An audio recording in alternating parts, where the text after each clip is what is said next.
샬롬. 오늘도 하나님 말씀 앞에 나오신 여러분 환영합니다.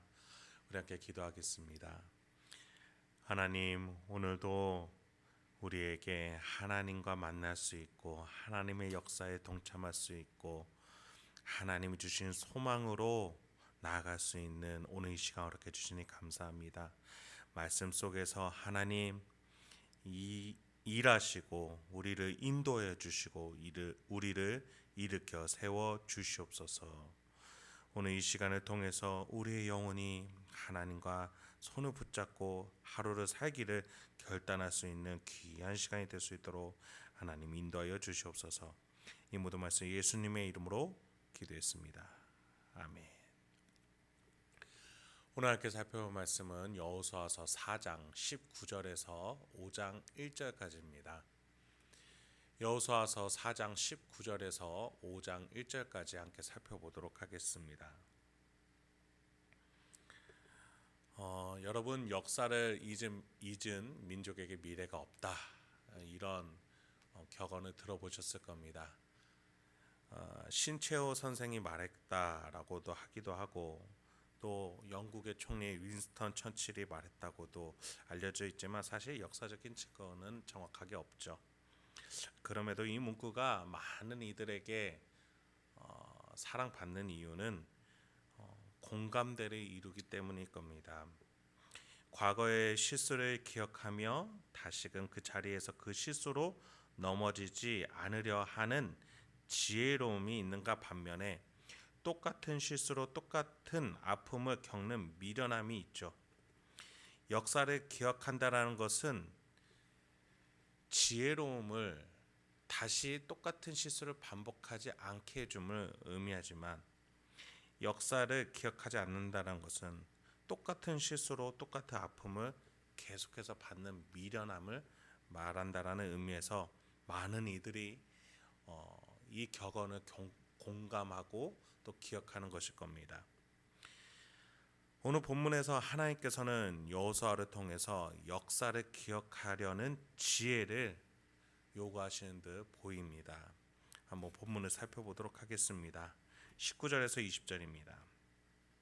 첫째 달 10일에 백성이 요단에서 올라와 여리고 동쪽 경계 길갈에 진침해 여호수아가 요단에서 가져온 열두 돌을 길갈에 세우고. 여러분, 우리에게는 1월에 신정과 구정, 그러니까 새해를 시작하는 달이 있습니다.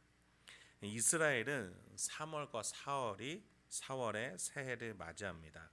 봄쯤이 첫 달인데 그달 14일에 10일에 요단강을 건너게 된 것이지요. 이제 드디어 그들은 새해의 첫째 달에 이 땅 가나안 땅으로 들어오게 됐습니다. 이제 들었다고 끝나는 게 아니죠. 이 땅에서 하나님이 보내신 목적, 그러니까 하나님의 뜻으로 이 땅에 심판해야 되는 그 목적을 이뤄야 됩니다. 어두운 곳에 빛을 비춰야 됩니다. 하나님의 뜻으로 이 땅을 에덴으로 만들어야 합니다. 샬롬의 땅으로 만들어야 돼요. 그런 점에서 첫 성 여리고부터 시작해야 됩니다. 그래서 여리고의 동쪽 요단강을 서쪽에 있는 요단강을 건너자마자 길갈이라는 곳에 자리를 잡습니다. 여리고와 요단강 사이에 있는 길갈이라는 곳이었습니다. 그곳에 요단강 한복판에 있었던 제사장들 언약궤를 맨 제사장들 앞에 있었던 돌을 가져다가 그 길갈에 세웁니다. 여러분, 여기에서 하나님께서는 이스라엘 백성들에게 두 가지 이 역사를 기억해야 되는 지혜로움을 요구를 하십니다. 하나님께서는 굳이 이 시기에 첫째 달에 요단강을 건너게 하셨습니다. 40년을 광야에 돌아다니면서 사시사철 아무 때나 건널 수 있었을 겁니다. 그런데 지금 왜 이때 첫째 달에 우기에 건너게 하셨을까요? 여러분, 우리 19절에 첫째 달 10일이다 라고 시작을 하고 있습니다. 사흘만 지나면 첫째 달 14일이 됩니다. 바로 이스라엘 백성들이 지키는 최대 절기 유월절이 오는 것이죠. 여기에서 출애굽 2세대들은 두 가지를 이제 기억하는 때가 오는 겁니다. 첫 번째는 부모 세대와 함께 겪은 출애굽과 홍해였습니다. 그리고 12도를 통해서 두 번째 기억하게 돼 자신들의 요단강을 건넌 그 사건을 같이 기억하게 되는 것입니다. 그래서 이들은 기억해야 될 역사의 시간을 함께 보내면서 하나님이 우리와 함께 계시는구나, 이 믿음을 이 증거들 속에서 더욱더 고취시키고 성숙해 할 수 있게 되는 것입니다. 여리고성 전쟁을 앞두고서 갖춰야 될 가장 중요한 것은 바로 하나님이 하신 일들을 기억하면서 하나님이 나와 함께 하신다라는 그 믿음을 갖는 것이었다는 겁니다. 21절부터 24절로 이어집니다. 이스라엘 자손들에게 말하여 이르되 후일에 너희의 자손들이 그들의 아버지에게 묻기를 이 돌들은 무슨 뜻이니까 하거든 너희는 너희의 자손들에게 알게 하여 이르기를 이스라엘이 마른 땅을 밟고 이 요단을 건넜음이라. 너희의 하나님 여호와께서 요단 물을 너희 앞에서 마르게 하사 너희를 건너게 하신 것이 너희의 하나님 여호와께서 우리 앞에 홍해를 말리시고 우리를 건너게 하신 것 같았나니 이는 땅의 모든 백성에게 여호와의 손이 강하신 것을 알게 하며 너희가 너희의 하나님 여호와를 항상 경외하게 하려 하심이라 하라. 여러분, 여호수아는 모세에게 하나님 말씀을 가지고 좌우로 치우치지 말고 두려워하지 말고 놀라지 말라라는 정신을 배웠습니다. 하나님 중심으로 살아갈 것을 배웠습니다. 여호수아는 이제 이 백성들에게 요구를 하는 것이죠. 자녀들과 함께 이 정신을 가지고 살아가야 된다. 홍해를 말리고 건너게 한 것, 요단강을 말리고 건너게 한 것은 같은 것이다라고 여호수아는 말해줍니다. 이 두 가지 사건의 공통적인 목적은 24절과 같이 너희가 너희의 하나님 여호와를 항상 경외하게 하려 하신다라는 겁니다. 출애굽 1세대를 위해 홍해가 갈라졌습니다. 2세대들을 위해 요단강이 갈라졌습니다. 그리고서 그 돌들을 모아놓고 그 증거들을 모아놓고 6월절 날에 2세대들은 자신의 이제 다음 세대 출애굽 3세대에게 이렇게 말할 수 있는 것이죠. 너희의 할아버지 세대에 홍해가 갈라져서 우리는 6월절을 지키는 것이다. 그리고 이번에는 요단강이 갈라져서 이 돌들을 보며 우리는 하나님이 이 가나안 땅을 주신 것을 기억하는 것이다. 우리의 현재와 미래에 하나님의 보호하는 손길이 있다. 이것을 기억하고 말하게 되는 겁니다. 그리고 이 사건들은 성경으로 우리에게 주어졌습니다. 우리는 무엇을 기억해야 될까요? 1세대들을 위해 홍해가 갈라졌고 2세대들을 위해서 요단강이 갈라진 것처럼 우리 위해서는 무엇이 갈라졌습니까? 바로 지성소의 휘장이 갈라진 것을 우리는 기억해야 됩니다. 여러분, 그 누구도 막강한 애국 군대가 쫓아오는 가운데에 홍해를 마냥 건널 수는 없었을 겁니다. 또한 우기로 물이 불어나 있고 앞에는 고대의 가장 막강한 성이라고 불리우는 여리고성이 또 앞에 있는 첩첩산중의 상황 속에서도 누구도 편하게 그 강을 건널 사람은 없었을 겁니다. 마찬가지로 그 어떤 약한 죄인들도 하나님 지성소 앞으로 아무렇게나 나갈 수 없었을 겁니다. 그러나 우리 하나님은 인류를 사랑하시고 보호하셨습니다. 그래서 홍해를 갈라주셨고 요단강을 갈라주셨듯이 우리에게 하나님의 지성소 휘장을 갈라주신 것입니다. 예수 그리스도의 몸을 가르심으로써 하나님의 휘장을 갈라주셨습니다. 그래서 출애굽 1세대가 자유인이 되었던 것처럼 또 출애굽 2세대가 이제 가나안의 주권을 가진 국가가 된 것처럼 우리는 예수 그리스도의 몸이 갈라짐을 통해서, 그래서 지성소 휘장이 갈라진 것처럼 그 결과로 하나님과 우리가 만나게 돼서 자유인이 되었고 제사장 나라가 되었음을, 구원받은 백성이 되었음을 우리는 고백할 수 있게 되는 것입니다. 우리는 이 임마누엘의 약속이 아무렇게나 되지 않았다는 것을 기억해야 됩니다. 이 역사 속에서, 성경이 말하는 역사 속에서 하나님이 우리를 위해서 예수 그리스도를 희생시키시고 많은 초자연적인 일들을 인간사에 개입시키심으로써 인류가 하나님의 역사와 함께 새로운 시대, 새로운 통치의 그 하나님의 나라에 살 수 있게끔 해주신 것을 우리는 기억해야 합니다. 이것이 가장 중요한 것입니다. 우리의 인생의 목적과 이유가 여기에 있는 것이죠.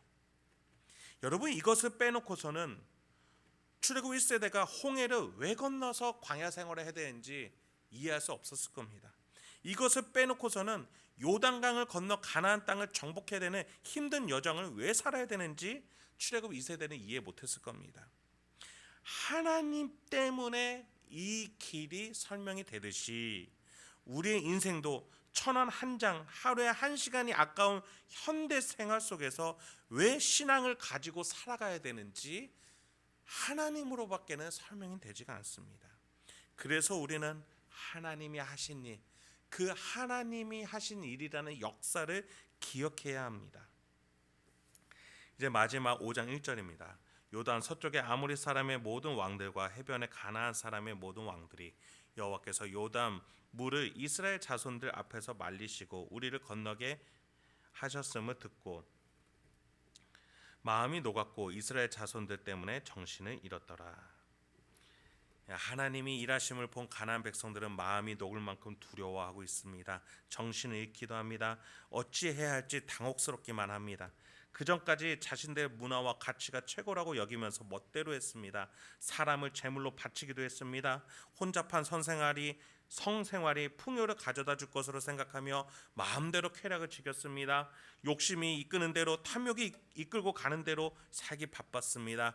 그런데 새로운 통치 체계가 왔습니다. 새로운 통치 세력이 왔습니다. 그들은 여호와 하나님이란 분의 권위를 위임받고 오는 자들이라고 합니다. 그래서 홍해와 요단강을 가르면서 불기둥과 구름기둥을 가지고 왔습니다. 그들의 양식은 하늘에서 만나와 메추라기로 떨어진다고도 합니다.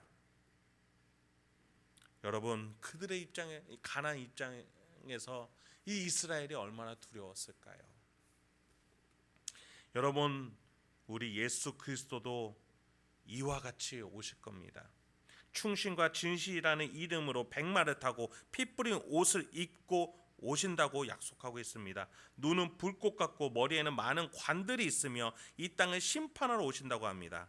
예수가 하신 일, 십자가와 성령의 임재를 기억하며 기다리는 자의 삶은 라합과 같이 가난한 백성이지만 구원을 받게 될 것입니다.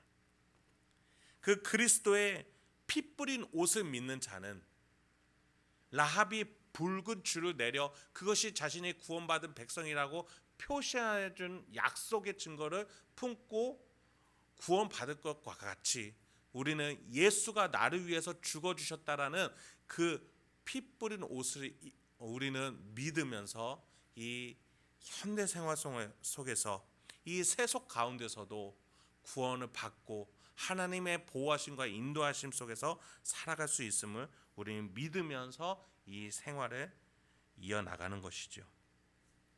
그래서 우리는 예수 그리스도의 십자가와 언약을 기억하고 기리며 기념하는 자들이 되어야 하는 것입니다. 말씀을 마치겠습니다.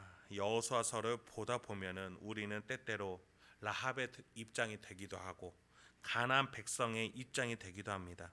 또는 이스라엘 백성의 입장이 되기도 합니다. 그런 가운데 우리가 기억해야 할 것은 하나님이 하신 일입니다. 하나님이 우리에게 하신 일, 십자가의 대속 사역과 성령의 내주하심을 기억하면서 우리가 하나님을 경외하는 자가 되길 소망합니다.